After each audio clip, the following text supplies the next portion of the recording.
Welcome back once again with myself, Ian Brannan, and Kelvin Tatum as we take a look back at some of the news from recent weeks. Team building news, of course, starting to come in from British Speedway. Many of the teams now complete or virtually complete, so we can start to get a bit of a sense of how things might stack up in 2025. But first of all, I thought we'd talk about the Speedway Grand Prix series, because we've not chatted with Kelvin since really the end of the season. There was obviously the wild cards have been announced, the full lineups. We know where we're going to be heading as well with the Grand Prix, with particularly, of course, the addition of a second British Grand Prix to the calendar, and some changes to how the Grand Prix is going to work in 2025 as well. Welcome, Kelvin. We've sort of disturbed you from your winter hibernation, but you've popped your head out of the nest here to take a look at what's going on in Speedway and some interesting changes. And we'll start with the Grand Prix qualifying, shall we? Because I know we spoke a year ago about this when they were bringing in the sprint races and how would it go. And I think probably the both of us, many other people, maybe surprised by perhaps how exciting it turned out in the event in this season. And Dan Bewley, of course, winning them both. Yeah. Well, yes, you're right. I think Chris and I were both sceptical of it. You know, it was, do we really, first of all, a sprint race? It isn't actually a sprint race, is it? The race is still over 4 laps.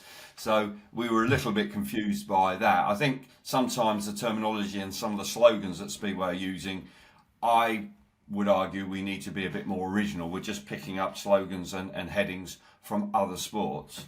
But that aside, that's a small gripe. Actually, the sprint races were really good. And from a broadcast point of view, it actually brought something. It brought jeopardy to what generally can be quite a straightforward period of time for people just racing for a start number on the evening. So from that point of view, it became, right from the word go in Warsaw last year, when they came out for their second free run, when you knew that the times then were really important. You could see that guys that had been slow the first time out were throwing the kitchen sink at the setups.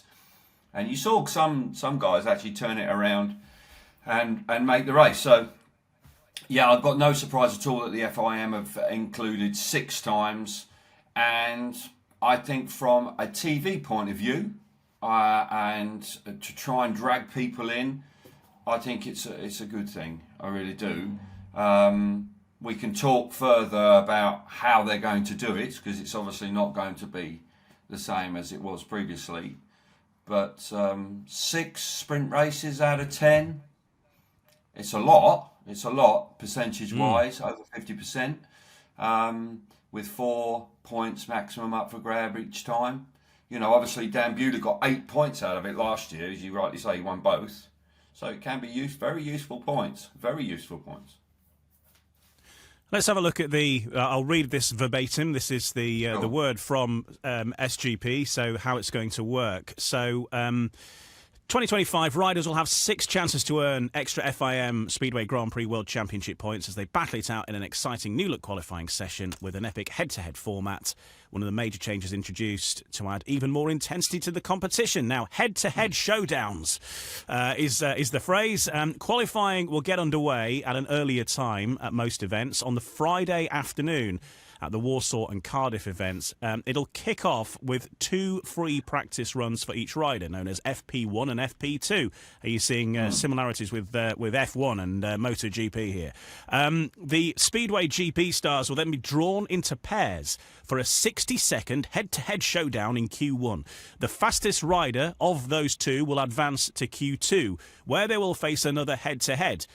With obviously another rider who also qualified. The winner of each Q2 battle in Landshut, Warsaw, Manchester, Gorzów, Cardiff and Wrocław will then enter a 4-rider sprint race, with the winner earning 4 Speedway GP World Championship points. 3 for the rider in second, 2 for third and 1 for fourth. The sprint race winner will also earn first choice of starting positions at the SGP event, with the second, third and fourth place riders and so on to select next. No sprint races excuse me, in Prague, Melilla, Riga and Vojens, because they've got SGP2 or SGP3 or what have you going on as well. The qualifying session at these rounds will culminate in Q3, all 4 riders taking to the track at the same time for 60 seconds, bidding to set the fastest lap time. So no World Championship points on the line in Q3. So it's working differently at different places, but those key ones are going to be Landshut, so kicking off the season with one. Warsaw, Manchester, Gorzów, Cardiff and Wrocław are really going to be the focal events where the GP points are going to be up for grabs. Yeah, what are 6.4s? My times table. Is that 24? 24, yeah. 6.4s are 24.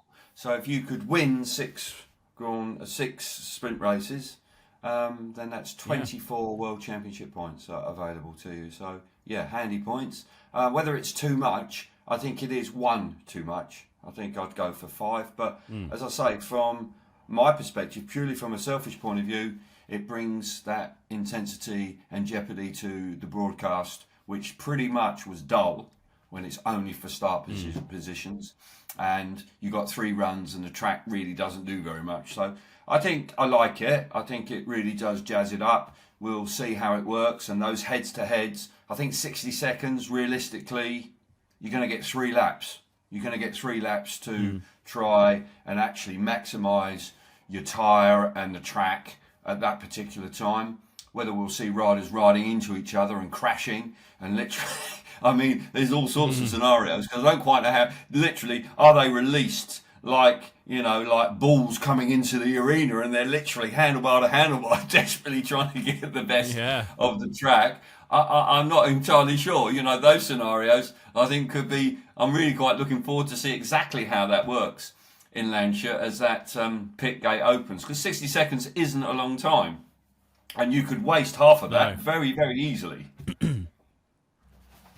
Yeah, that's it. I assume it will be like as it has been, rolling start, and then they cross the line at full tilt, and then your time starts for as long as you've got, rather than from the tapes, because obviously that would be different. But yeah, I think it's going to spice it up. And then for these big events, the biggest events on the calendar, Warsaw and Cardiff, it's going to add an extra event for the Friday. They're trying to make more of the Friday afternoon, get quite a lot of fans in there.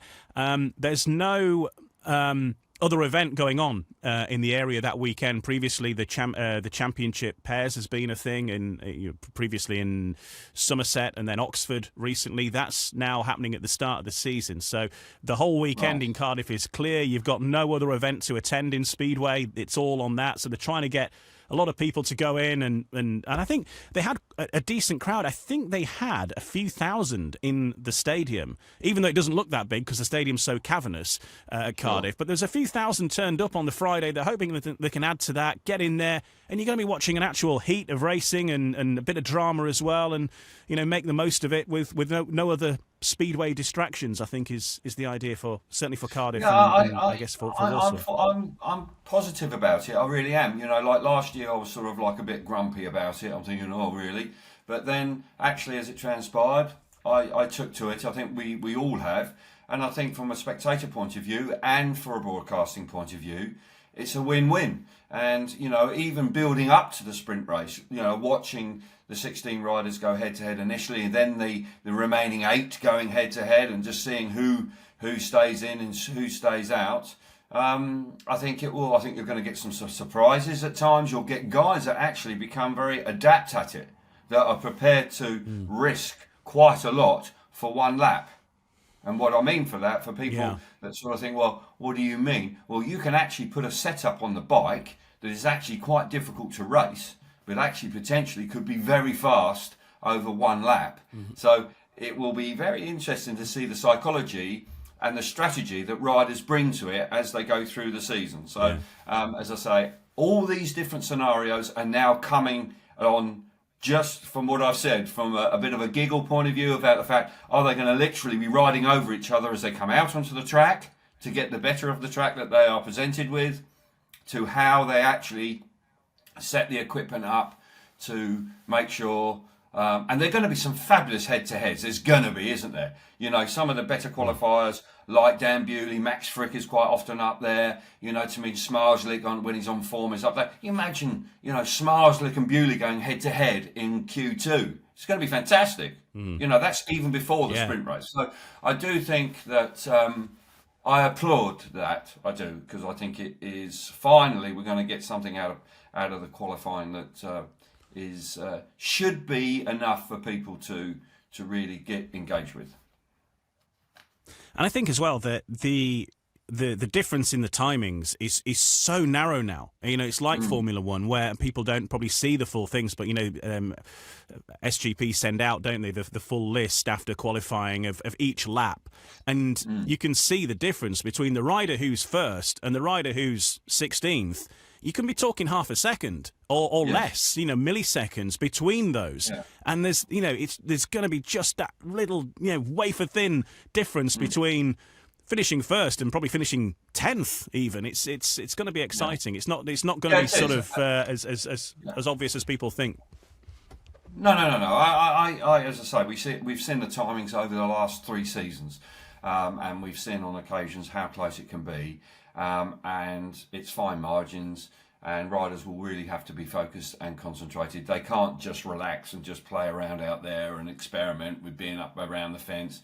They're going to have to really be focused on making it to the latter stages, because if you can make half of those, you know, realistically, if you were looking at that as a Grand Prix rider going into 2025, say, well, yeah, it'd be quite handy to make half of the sprint races this season, because potentially, you know, I can pick up, and you know, maybe I might be able to pick up another 8-9 points, you know, over the course of the season. And as I say, if you're having one of those seasons where maybe you're sort of on the borderline of the top 6 or the borderline of the top 3, you know, I think, you know, it is a bonus. Any World Championship point. It's the only downside is I sincerely hope that the World Championship isn't decided by a sprint race, which when you have 6, it could do.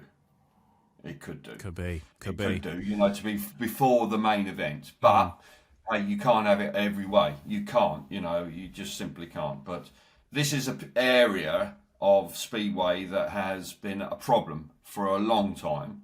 And maybe now we're getting to a point where it should be sufficiently engaging for people to, like you say, come into the stage. And I think in Cardiff, Ian, after what happened last year with the British 1-2, a really good feel factor leaving that stadium. You must have felt it. And, you know, although the crowd wasn't like pre-COVID, but I tell you, there's going to be more people coming back purely by word of mouth after that event. And you'd like to think there'll be more people there on the Friday afternoon. Yeah, let's hope so. As I say, there's no other distractions. You know, you can have a break from your pub crawl or whatever. Get yourself in the stadium, watch the qualifying, and you've still got the night to go. So what's to lose? Let's. I'm talking about the listener here, Kelvin, not you. I mean, it's going to have to be very good, isn't it, to break the pub crawl? You know, oh crikey, we're going to have to miss a couple of pubs to go and see quali. If you time it right, you can factor it in. Yes, exactly. Let's look at the lineup. We there was, I think, still a few question marks last time we spoke, to be decided. Top 6 then, they're in. Bartosz Smarslik, Robert Lambert finishing second in the world. Might want to talk more about that in a mo. Freddie Lindgren was third. Dan Bewley fourth. Martin Vashalik was fifth. And Jack Holder sixth. They are obviously qualifiers automatically. The rest of the lineup, of course, was to be decided one way or another. Firstly, there was Andrei Lebedevs, who confirmed his place by winning the SEC, the Speedway European Championship. So well done to Lebedevs. He's earned his place there and won the title. And then we had the SGP Challenge. And, well, this was pretty interesting, really, in that Brady Kurtz absolutely stormed through this and won the event. Yeah. So Brady Kurtz is now, for the first time, a Grand Prix rider. Anders Thompson also got himself into the top 4 in that, so he's back in the Grand Prix. Max Frick was also in the top 4, and so he returns as a full-time rider. And Dominik Kubera, the only Polish qualifier to get himself a place in the Grand Prix outside of obviously the top 6 there. So a few things to talk about there. We'll come back. Then we've got the wild cards. Controversy about this. Tell you what, we'll save the wild cards for a minute. Let's just digest what we spoke about there. First of all, the end of last season. Robert Lambert, silver medal, second in the world.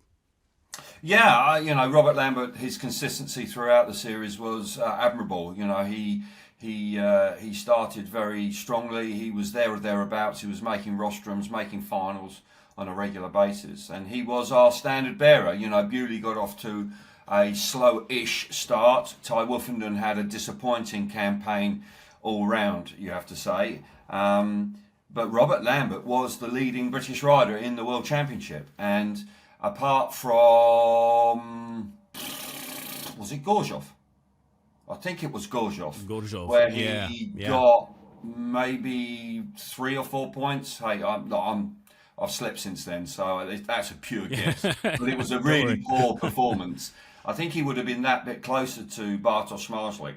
Obviously, he was biting his fingernails in Torun, because obviously he slipped up in Torun, and they just didn't get it together, which was a surprise, having won a couple of weeks before. He won his first Grand Prix, of course, in Voyens, which again was slightly unfortunate because obviously the fella behind him won the World Championship. So,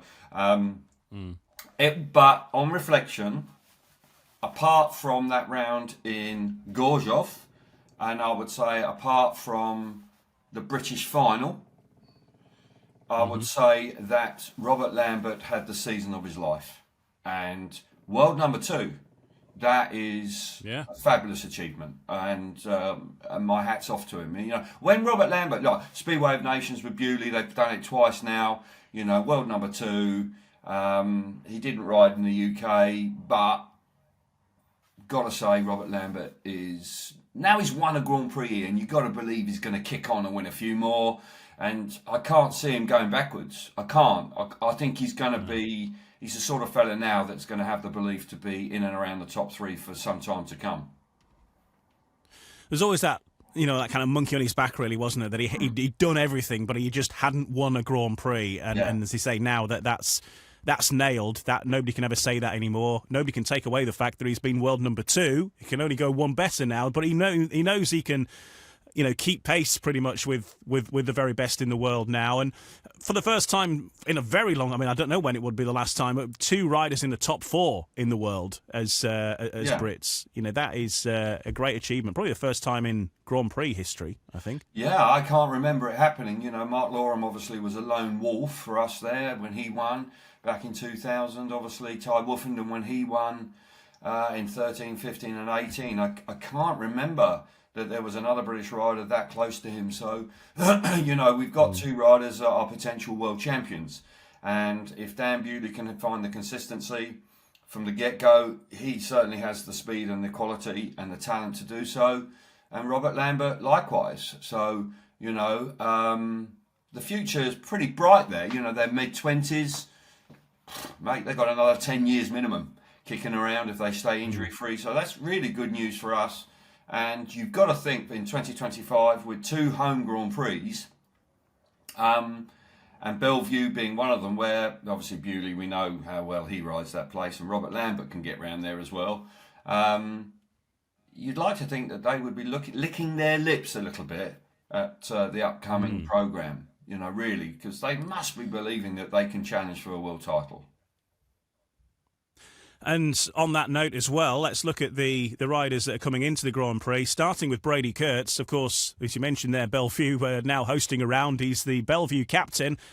He's been kind of, I think last season, as the season was going on, I was talking to various people and they were saying if there's one rider that looks like he's now a GP rider in waiting, and that would be Brady Kurtz. The way he was riding last season, not only here but also in Poland, kicking on a notch as well. He just had a fantastic season. Had the injury, of course, which interrupted things, but came back swinging, helped Bellevue win the title in no small amounts, and then came and knocked it out of the park when the pressure was on, really, and got himself as a fully fledged Grand Prix rider, and I think he's not going to be one that's going to be sat on the sidelines just watching along as such. He's there. He's going to be there to compete, isn't he? I think he'll make his presence felt. You're right, and there's no doubt that Kurtz is not a youngster, is he?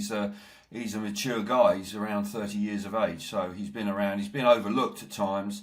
I think it was a brave move by Mark Lemon to actually put him in the Speedway of Nations pairing. He didn't use Frick. He used Kurtz.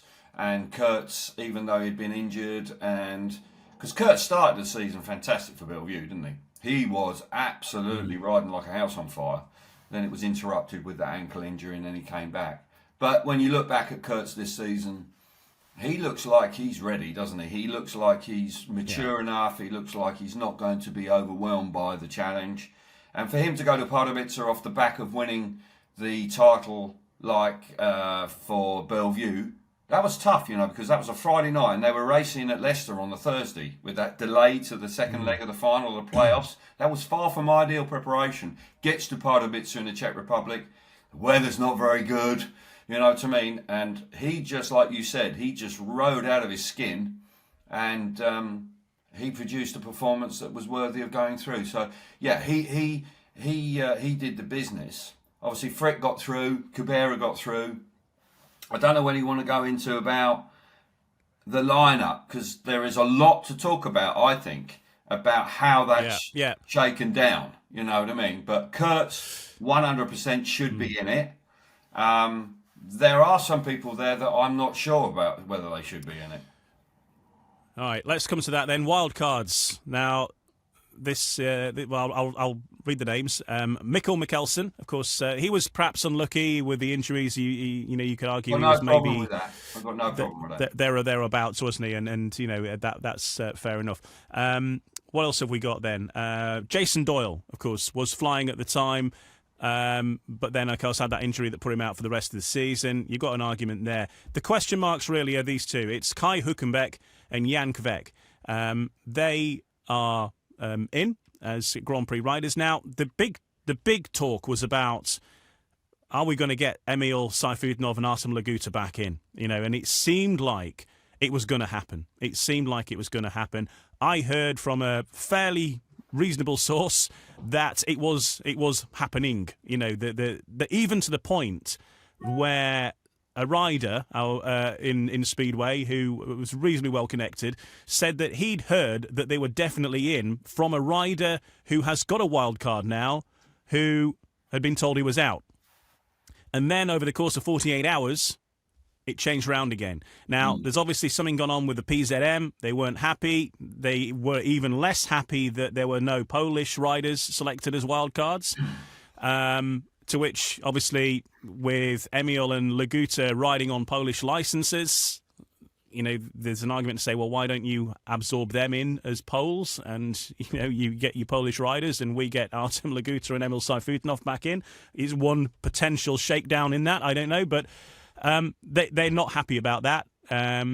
And so, something has gone on. I don't think everything is overly cordial. I'm not sure there's too many Christmas cards being exchanged between the PZM and the FIM. But anyway, where we are, that's where we are. I think I put it lightly there. Yes, I think that's the. From what I hear, I don't know as absolute fact, but from what I hear, I think that's approximately, where things are. I think there's a lot of truth in what you've just said, but obviously it is a little bit of supposition and rumour. But there's no doubt that Artem Laguta and Sayfutdinov were discussed, and there was a possibility that they were going to come into the series. They haven't done, which is a great shame because they're two genuine world-class riders. But the way it's shaken down, it looks to me like it was a power struggle. I think it was FIM trying to sort of re-establish some authority in what's going on. Poland clearly having a huge influence over everything that goes on. And in the end, they are going to be particularly unhappy because they haven't got many riders. We've got 4 Australian riders in the series, and there is only 2 Poles, and there are 3 Polish rounds. So you don't have to be Einstein to figure out that something's gone on. Something has gone on. So, I was fully expecting Patrick Dudek to be put in. I'm a little bit surprised that Leon Madsen has missed out. I think Leon Madsen was a little unfortunate. Kai Hülkenberg and Jan Kvek, I think, are very fortunate to be in the series. Very fortunate. They didn't really do anything. Jan Kvek, he's young enough. He'll come back. You know what I mean? Hülkenberg is a fully developed rider. He's 30, 31. Unless I'm very much mistaken, I can't see him suddenly becoming a world beater. And he didn't really... It's difficult because you don't want to be too disparaging against riders. They're good riders, really good riders. I think Kvek has got a really good future, no question about it. But are they the best riders that should be in the series? I would say no. There are better riders that could be in that lineup to make it a more attractive lineup.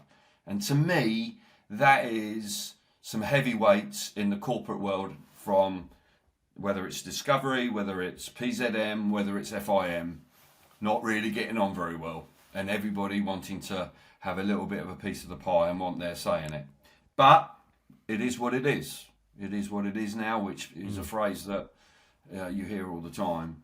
Not sure I'm really in love with it, but as I say, it's just a little bit disappointing that we haven't got a lineup, because when you talk about Sayfutdinov and Laguta, well, let me put it this way. Kai Hülkenberg, Jan Kvek, I think they were 12th and 15th or something in the series in 2024. The last time that Artem Laguta and Sayfutdinov were in the series, they were 1 and 3. And on top of that, Laguta in Poland this year, I think for Oslav, he's demolished everybody. I think he finished as the top rider. I don't know if he was top of the Polish averages, but he was certainly like the strongest home rider. He was hardly beaten around Wrocław by anyone. And he was just an absolute machine in Poland. And I think it was clearly there was Smarslik and Laguta, and they were both out there. And the rider that was also up there as well was Sayfutdinov, who of course missed the back end of the season with his injury and so on. But the three of those riders are all very much in the same bracket. There is a story as well that that Croatia might be able to offer Laguta and Sayfutdinov a way in. That's definitely going on. If they change their nationality or change their license and rode on a Croatian license, because there are some other riders. I think Zagar is going on a Croatian license to get into the Grand Prix qualifiers again. So that is definitely being talked about. So maybe, I don't know. Well, we'll see. Watch that story. I'd like to, before they get past their best, I'd like to see them back in the series, because obviously, time waits for no man, Ian. And indeed, it would be a great shame and a travesty in lots of ways that we didn't see Artem Laguta, particularly Artem Laguta. I know that Sayfutdinov is arguably the more popular rider, but Artem Laguta was a world champion. He achieved his dream in 2021 in spectacular fashion. He beat Bartosz Smarslik head to head. I mean, that season has not been surpassed yet. It simply hasn't.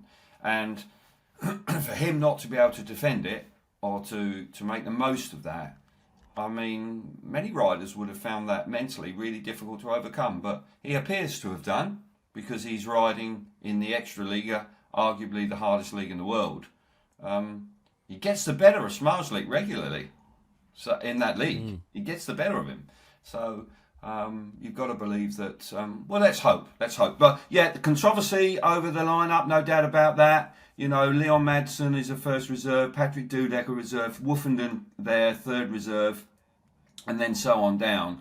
But I thought, actually, just before we finish with that, I thought Jason Doyle might be in trouble.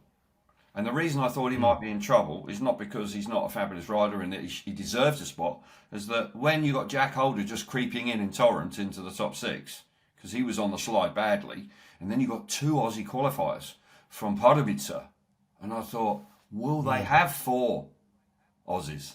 Will they put 4 Australians in when there isn't an Australian round? And they did. And I think that Jason Doyle for more than one reason, because we've spoken about Laguta and Saifutinov, then the fact that he's got Frick and Kurtz qualifying from Pardubice. He must have been a nervous wreck over that weekend, because his Grand Prix career was literally a roller coaster. But ultimately, I'm delighted he's in. But you've got to agree that 4 Australians in, and when you've only got 2 Polish riders in, you can see that you can understand why there's been some fallout. Yeah, I'm looking as well online. Jason Doyle did put a post out when the announcement was done, that he was back in the Grand Prix, and the comment was like, I thought the dream was over, but we're back, or something like that. Yeah. And I think he is one of the riders that I think thought that he was going to be missing out, and he would have been a reserve to allow in, Laguta or Saifutinov into the Grand Prix. But then obviously things have gone backwards, and I think it's more than that, Ian. Yeah. I think it's more than that. I think you're right about the Saifutinov and Laguta scenario, but I also think he must have been on tenterhooks when Chris with the Australians. The fact is the challenge when you've got 2 of the Aussies already qualifying, and Holder, so you've got 3, and then you're going, well, do we need 4 when we don't have an Australian Grand Prix? So... And I think that's also riled the Poles as well, hasn't it? Absolutely, that's what I'm getting to. There you can see where the PZM are going, well, hang on a minute, you got 4 of these fellas over there, and they don't even run a Grand Prix. We run 3, or, a third of the series, effectively, and we've only got 2 riders. So you can understand, particularly the Poles, they will be very upset about that. Very upset, and I suspect that might linger a wee bit. I think that'll be there's been all sorts of stories coming out from Poland, and one of which was that they were so angered that they were threatening. I don't know if this is still the case. Maybe they've calmed down a bit, but they were threatening to sort of pull the funding for the Warsaw Grand Prix and just sort of cancel Warsaw, not this next year, but the year after, and just say, right, we'll pull your big event then. It was pretty a pretty strongly worded statement. So maybe they've ironed it out now, but it certainly hasn't gone down well. No, I'm sure. No, absolutely it hasn't gone down well. But I think that's a little bit of a petulant sort of thing to do. I think they'd be actually cutting their nose off to spite their face. I really do. I think that they were, the Poles are very proud people. They love their speedway, absolutely, and the sheer fact that they can run in their capital city in the nation's stadium, I think that to then let that go because they've fallen out with the FIM or they don't agree with what the FIM have done, I don't see that happening. I think it's more of a threat than anything else. But hey, I might be wrong. I might be wrong on that, but I hope I'm not. But there we are. There's the Grand Prix. Do we think that the new qualifying systems, and because we haven't spoken about obviously the way they score now, obviously no semi-finals anymore. We've got LC, last chance qualifiers 1 and 2, and the top 2 riders out of the 20 heats going through to the final. I get that because obviously we saw last year when a rider like Lebedev's got 14 points at his home Grand Prix but didn't make the final. You would argue it was his own fault because he took the wrong gate in the semi-final. But it is disappointing when you dominate your first 5 rides, but then you don't get to the final. I think it gives more riders an opportunity to make the final, albeit slimmer chance. Because obviously you've got 10 riders, 10 riders that are going to be, 2 are going to be guaranteed, but the next 8 have a chance of making the final, but those last chance qualifiers, there's going to be some pretty hard first corners. It's going to be some radical first corners. It's going to be pretty tasty. I mean, it's a sort of format that we see in this country in like testimonials and like the Ben Fund meeting, I think, runs in this sort of fashion as well. So and it has actually produced, it speeds things up a little bit, but yeah, I think it's going to be good that the best riders from the first set of heats are rightly in the final. They, as you say, they've earned their bit I over think the 5 that's heats. right, because obviously, your 14 points after you've done your 5 rides means nothing, actually, effectively, after that. So you get no reward for that. Now you are.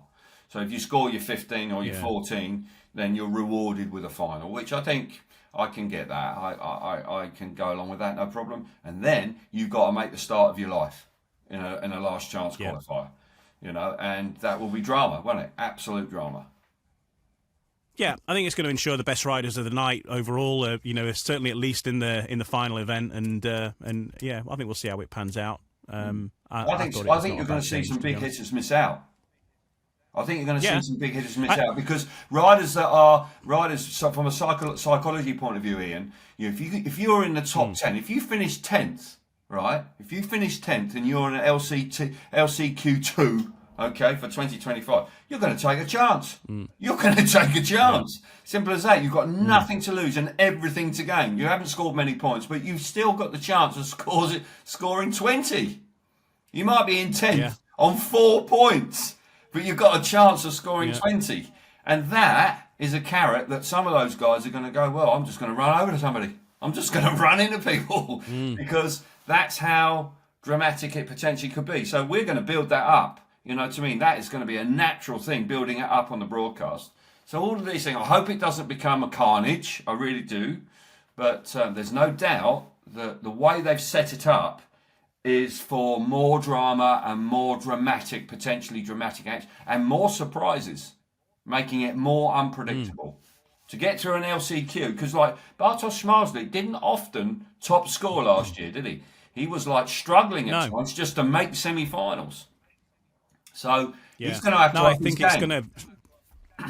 Yeah, it's going to spice it up from that point of view. That you can't just sort of bobble along, midway through and then sort of just have a note on the reliance that you can make a worldie in the just get to the semi-final and then I can just drop the clutch and finish in the top 2 and then just have one good heat in the final. I think it's going to reward the consistency through the night a little bit more and make it harder, certainly, to sort of just be average all night and think, well, I'll get there one way or the other. And as you say, for those riders who find themselves on the periphery, think, oh, this is my shot. I'm going to have a go at the final now. And you get, Jan Kvet comes steaming through in one heat and knock Szmajslik out. Yeah. And as I say, for me, I'd hate that as a rider. But there's no doubt that particularly if you are, a rider that is expected to do well in the championship, but that is going to put pressure on, no question about it, and it will give a new dynamic to semi-finals, which are generally, exciting, aren't they? The last 3 heats are always exciting, but it will give those last few races, certainly the last 2 races before the final, a dynamic that we haven't seen in Grand Prix before. So I hope that it works. I really do. But again, I don't really have too many preconceived ideas. I think just doing this podcast with you, it's just got my mind running a bit, and I can see that there could be potentially some, there could be some first corner action that's pretty lively. Yeah, a few curveballs in there, Kelv. It's all good, isn't it? Mix it up a bit. Mix it up a bit. We'll see. Let's talk about British Speedway. There's not too many changes really in terms of how things are going to work from the AGM. The points limit is 40 for the top 6 plus the rising star. Same clubs as last year. Everybody coming back to the tape, so no changes to the lineup. In Bellevue, Birmingham, Ipswich, Kings Lynn, Leicester, Oxford and Sheffield are all back. So as you were with that regard. The only real change, and I'm not sure how much you'll see of this on Eurosport, to be honest, but the Knockout Cup in the Premiership is interesting in that they're running it with 8 teams. And what they've done is they've invited the Poole Pirates in to the Premiership Knockout Cup as champions. I mean, they won the treble in the championship. They won everything that there was. They've only lost one meeting at home. They've only lost one meeting at home, I think, in the last 3 years. So they're going to be able to sort of bolster their team in some form or another. They can get some riders in from elsewhere to boost them up to the Premiership standard. But an interesting experiment, that, just to change it up and gets Poole Pirates back in Premiership action, and whether this will be afforded to whoever else, if it was somebody other than Poole that won the title, I'm not sure, but Poole willing to take this on, and An extra dynamic. It might whet the appetite for the pool fans in Premiership action, but they've got no plans to go up permanently while ever they're racing on a Thursday which is a shame because obviously the Pool Pirates are a huge name in Speedway and they've been an incredibly successful team over at least 2 decades since Matt Ford and now Danny Ford, Neil Middleditch, obviously being the team manager. They've done remarkably well.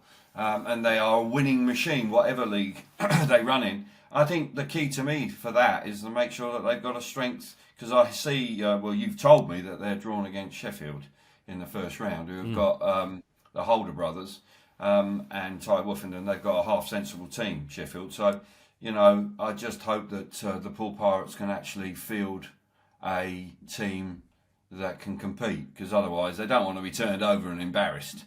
There's no way they want that. And I'm sure that Matt and Danny Ford will be very keen to make sure that that isn't the case. But ride availability for one meeting or 2 meetings, I'm slightly confused about, will it be the same lineup for both matches, home and away, or will it be changeable? To me, they are up against it, Ian, in that regard, because they're not going to have their normal team unit. It's guns for hire coming in, and they're going to keep their fingers crossed that at home at Wimborne Road or when they go to Allerton, they're going to have riders that can compete with 3 world-class riders and Josh Pickering, who's bloody good for Sheffield these days. So I like it. It's great to see the Pirates back at the highest level, albeit in the Knockout Cup, but let's hope that they can field a really good team that makes it a competitive night. Because I think there's clearly lots of interest in that. Yeah, no, it's going to be interesting, and I think there will be some anomalies as well. And Anders Rowe, I think, is he's going to be a rider that's effectively racing for both teams, but I think his Premiership team take priority in that. Yep. So it's going to be an interesting one to watch, interesting experiment. The only other real change is, well, it's not really a change, but I think there's going to be more racing on Mondays. We'll talk about this maybe on and off, but Poland are going to be doing a few more meetings for their second division of Extraliga, so sort of their second tier of, Extraliga is the top tier. You've got Extraliga 2, which is the next one down, and then you've got Division 2, which is the third tier of that, but it's still a pretty handy level. So they're racing a couple of meetings on Thursday nights. They're trying to work it so there's no clashes. But obviously, racing on a Monday, that's kind of your safe zone. Poland have no call over British Speedway on a Monday night. So I think where possible, when we've got bank holidays, which we'll have quite a few of in April and May and so on, to try and do a few double headers there as well. So you could be busy, Kelv, on bank holidays, getting back to trolling up and down the motorway between meetings. I'm not sure if you're going to be double heading them on Eurosport or not, but certainly the riders will be. It'll be interesting to see what the fixture list brings, and obviously I would think the fixture list is not too far away. They're pretty disciplined with that now. They get that out. I think they probably will want it out before Christmas, but it'll be interesting to see. Obviously, those Thursday nights with Poland running in the Extraliga 2 doesn't do us any favours.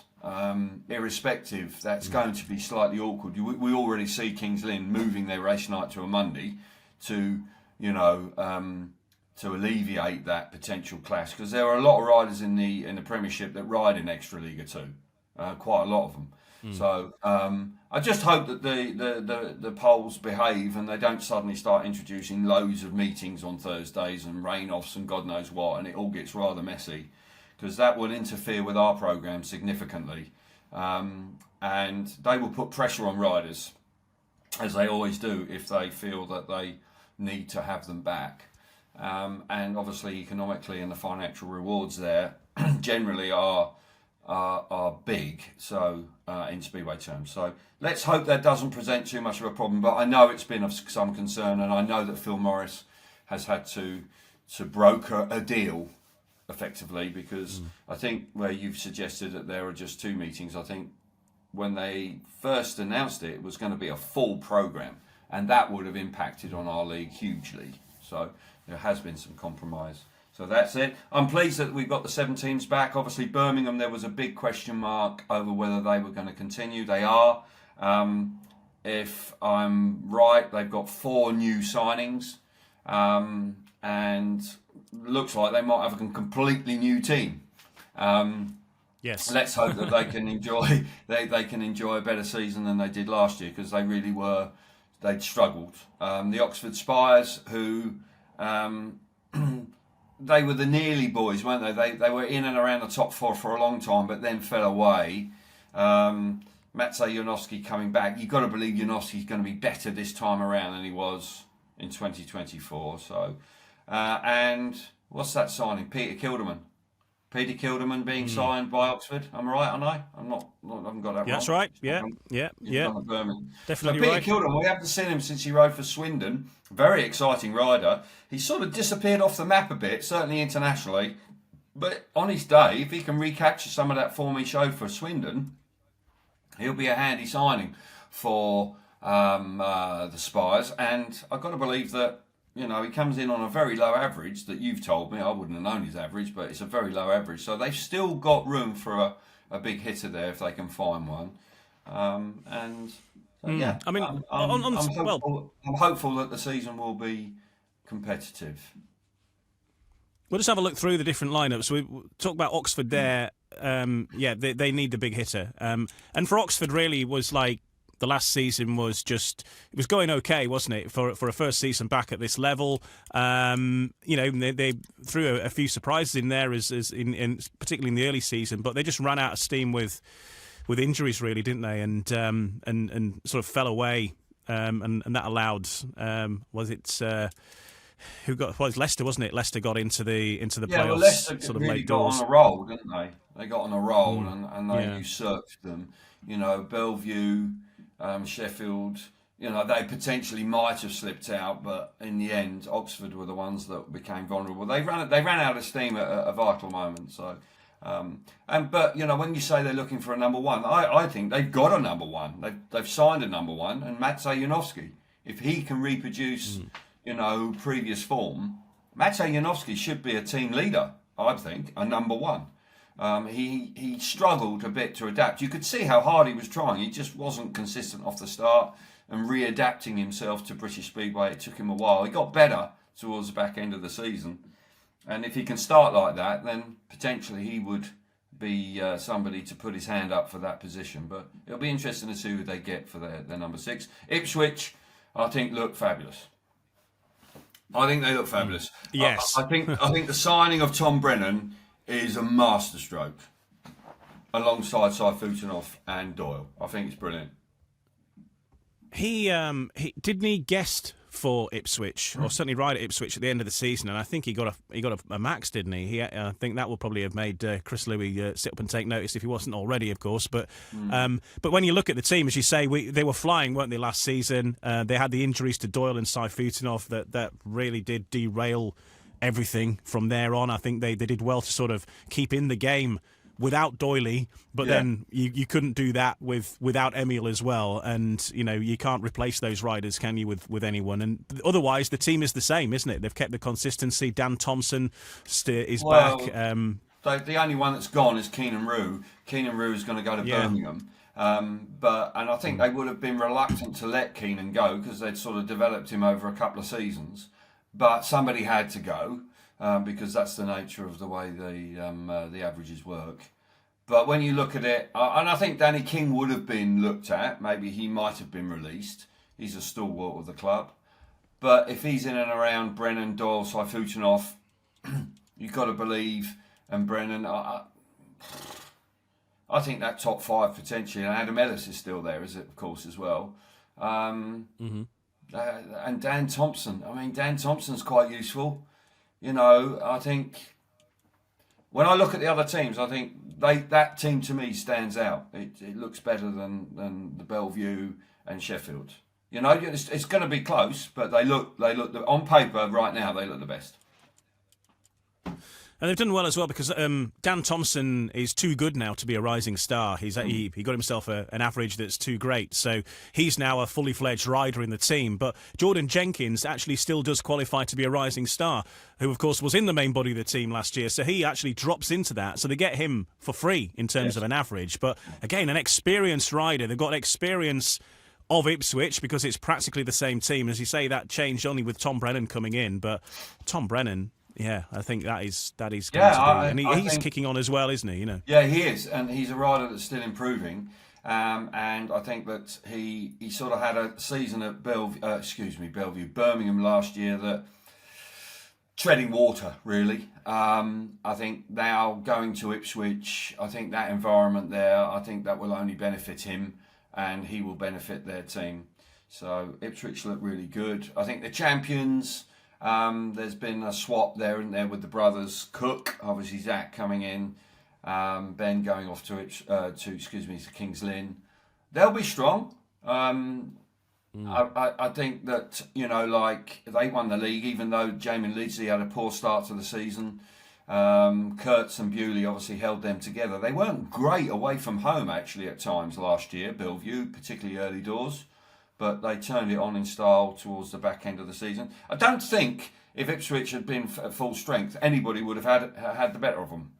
I really don't. I think I think Ipswich, if they'd had their two top riders, they would have walked it. I think they would have been walked it. I think the other teams weren't at the same level, but actually in the end, Bellevue got the better of Leicester, who just ran out of steam. Leicester ran out of steam in the playoffs, and they just weren't the same. And of course, like Bewley winning 10 out of 10 races was sensational. But I think Bellevue will be competitive. Sheffield will be right there. Leicester, I think Richard Lawson going is not good news. I think Richard Lawson was one of them sort of riders at Leicester that you could always rely on. Max Frick can be a little bit hot and cold, but Lawson always got points. He goes to King's Lynn, and I think that's a benefit to King's Lynn. I think you're going to have Luke Becker at times last year was hit and miss. So those guys like Ryan Douglas, Sam Masters, Luke Becker are going to have to be consistent. They're going to have to find. And Craig Cook, Craig Cook, if he can recapture some of his previous form, is a fabulous rider. But we haven't seen that for a little while, Ian. So I'm not sure the lineup for Leicester is quite as good as it was for this season, for next season. Kyle Howarth, of course, returns to Leicester. He last rode with Leicester when they were in the Championship, and then he was captain, and they were winning all sorts of stuff. So he's a bit of a fan favourite, I suppose, but a big change there for him, leaving Sheffield, where he's been the captain for many years now as well. So they had to make a change, though, Sheffield, didn't they, in order to keep their lineup with the top boys, I guess you'd say, with the Holder brothers and Woofy. And then it was a choice of, by the look of it, Pico or Kyle Howarth, and we've gone with Josh Pickering, and then they bring in Leon Flint, Anders Rowe, and Daniel Hume. Daniel Hume's ridden for Sheffield in the past, I think, for a time. Anders Rowe, of course, well known to Simon Stead from Great Britain duties, as is Leon Flint. So two exciting upcoming young British riders there in that team, and for them, they're going to learn a stack, aren't they? And Sheffield, again, looking at a reasonably handy outfit. Yes, they are. They have some very attractive names in their team. And I think it's a big season for Leon Flint, who, again, last season, obviously leaving Wolverhampton, going over to Birmingham, didn't really kick on. I think Leon Flint's at a stage now where he needs to, and maybe the move now to Sheffield could see him do so. I'd like to think so, because he's got ability. Saw him in SGP2 at times, he looked quite useful. But he's kind of stagnated in the last season, and I'm sure himself he'll want to, be, kicking around guys like Holder, Woofenden, the Holder boys, Woofenden, and even Josh Pickering, who's a real live wire. He's I would think most of the time you're going to be happy to be around Pico. If you're not having a great night, you might not want to chat to him because he's always bubbly. But you've got to say, because he might get on your nerves a bit, but he's a great guy. I mean, Pickering's form last year was just outstanding, wasn't it? He was actually at times the inspiration for that team. He really was. He was the one that turned on the style. But I think Sheffield will go close. Definitely, they're a handy looking team. I think as well for Leon Flint, I think that going to Sheffield will be good for him. He's grown up, of course, around Berwick and rode for Berwick for many years. Again, a fast track, obviously different shape to Sheffield, but he likes winding it on. He's a ballsy rider. He's not scared of going fast into those corners, which, that can phase some riders at Sheffield. They have talked about that. It is a very fast track, and I think that's his kind of background. And I think the big, fast, open tracks are more his scene than the tight technical ones. Possibly. He did okay at Wolverhampton, which he may have chosen to go there to actually improve his technical skills, because Monmouth Green was a challenging track in that regard. But yeah, I can't disagree with you. Clearly, Leon doesn't worry about going quick because Berwick is fast, and Sheffield is. Sheffield had some issues last year with the track.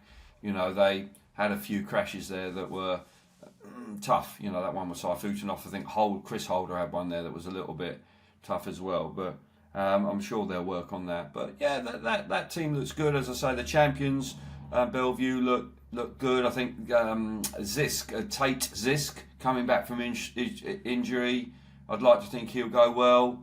Mulford down at the bottom there looks like he's going okay. I'm not quite sure whether they didn't keep. Oh God, getting old. The Finnish rider. Oh, Vulas. I think because he was actually quite good. Yeah. Anti-Vulas. Yeah, I think it was because they signed Tate Zischke, and was it Zischke? he had that crash in his. Zischke. I don't know why. Yeah, Zischke. I'm told. Okay. Yeah, you pronounce the E. He had this crash, awkward crash, painful one, where the chain adjuster went to places it shouldn't have gone, and so he was the original signing, and then they of course brought Vulas in, who's Tate's sort of teammate at Workington, ironically, or whatever. But he came in as a replacement. So I think they sort of felt that they owed Tate more than a couple of heats to sort of prove himself, having signed him. So I think that's where it's sort of gone back to. But of course, he's an Aussie as well, isn't he? And Mark Lemon obviously knows him well, and so on. I think I want to say something about Kings Lynn actually before we start wrapping things up, because Kings Lynn have obviously had some seasons that have been ones to forget. And they have got a team on paper, when I looked at it prior to having this chit-chat with you, that looks pretty good, actually. They've got a lot of experience in there. They've got Chris Harris maybe down at reserve. He's 40. Richard Lawson in his late 30s. Niels Christian Everson in his early 40s. And Jankovic, obviously, an up-and-coming rider, Grand Prix star. They've got Ashton Bowden, who's definitely got potential. I'm trying to think of somebody else is in that team. Ben Cook. Ben Cook. Ben Cook, absolutely right. So I think that's a team that's going to surprise a few. If they ride to their potential, Ian, that could be quite a handy team. It's an interesting lineup because the averages are all fairly tight. They're all sort of 6 or 7. There's no out-and-out number one. Now, clearly, they've got potential for riders there to be the out-and-out number one. As it's turned out, Ben Cook actually starts at number one in that team due to his average just being slightly, but there's not much in it. It's a solid unit throughout. Yeah. And I think as well, you look at that and they're all...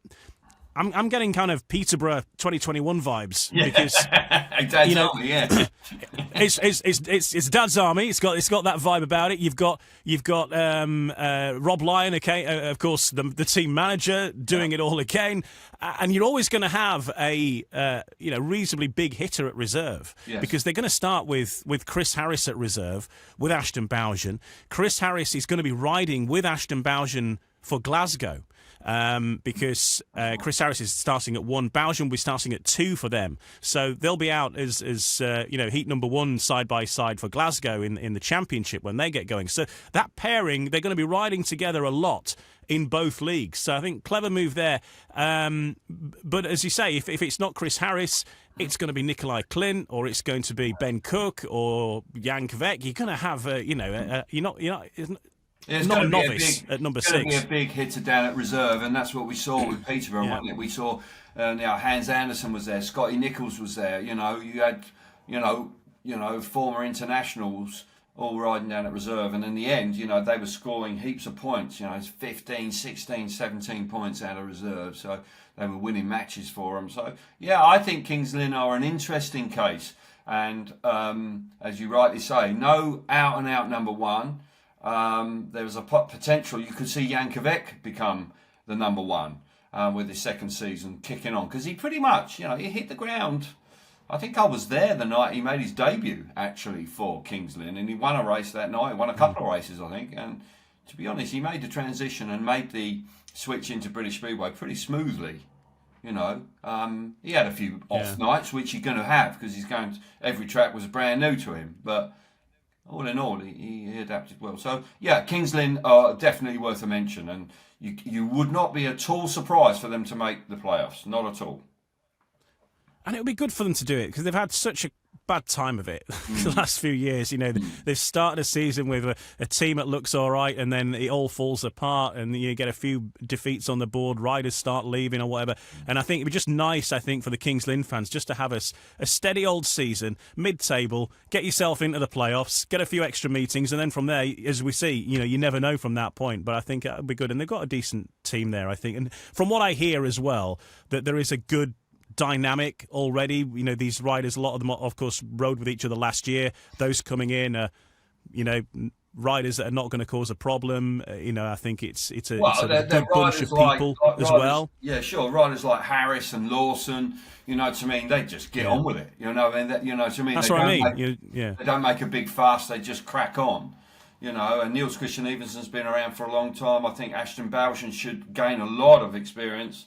So, yeah. They're going to be. Let's hope Why not? that they have a good season, as you rightly say. I think the people, the fans, they've been through torture in recent seasons. So up there in Norfolk, I think potentially they've got the signs of having a decent season. Spires, give it a go. Go on.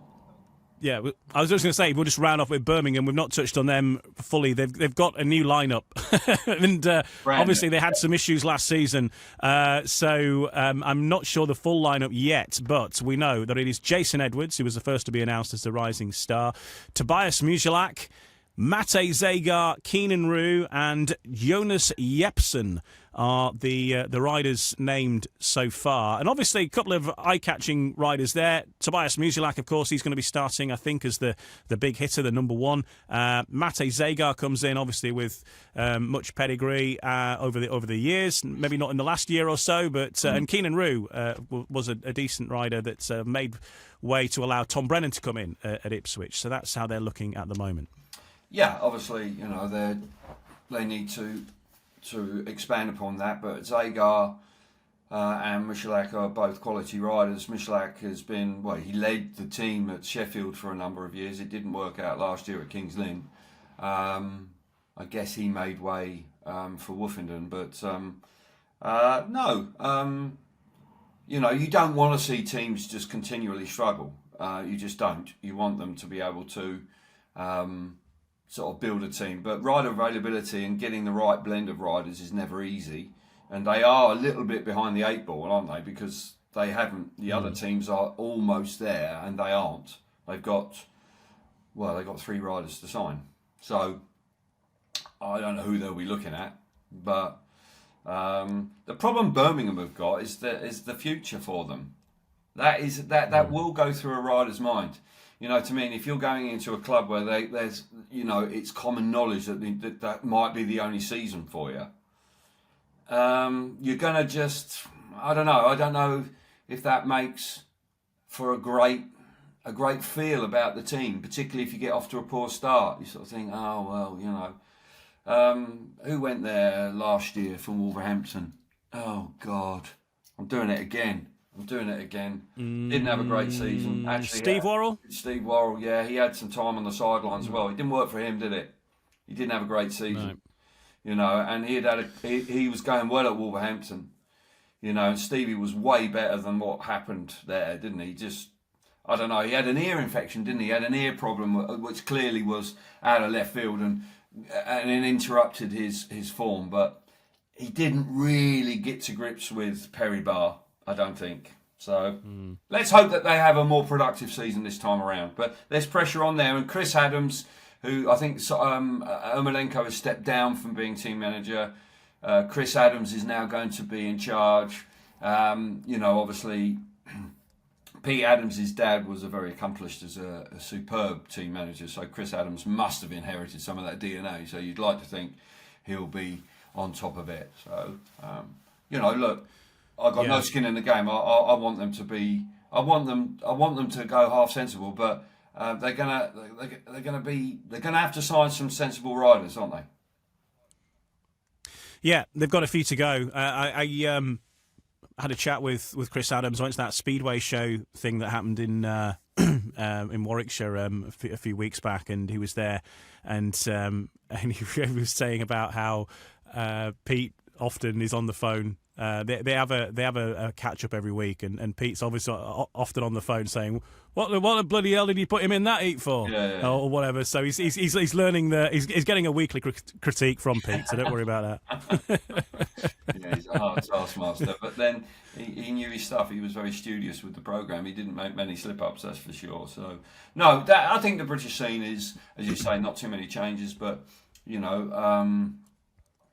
I think there's a possibility we'll see the same protagonists. Certainly 3 of them. I think Ipswich, Bellevue, and Sheffield. You would think they're nailed on for playoff, but then I think that 4th spot is open. I think if the Spars can sign, a big hitter, and then you've got the other one is obviously Kings Lynn. We just don't know with Birmingham right now. It's too early to say. Not enough riders on the team sheet yet, but. Yeah, that looks like what might happen. Indeed, sounds good. Well, look, good to catch up, Kelvin. Have a good rest of your winter break, and you'll be back in action before we know it, I guess. Absolutely, yeah. I'm looking forward to Christmas, and happy Christmas to everybody. It's as I say, with all the information coming out, looking forward to seeing the fixture list, but. Yeah, we'll be racing. Obviously, we've got a fair while to wait for the Grand Prix. It's not until May we start. But as I say, I'm generally, once I've recharged the batteries, I'm pretty keen to get going. Good stuff. Okay, well, thanks for joining us, and we'll catch up again soon, Kelvin. Will do.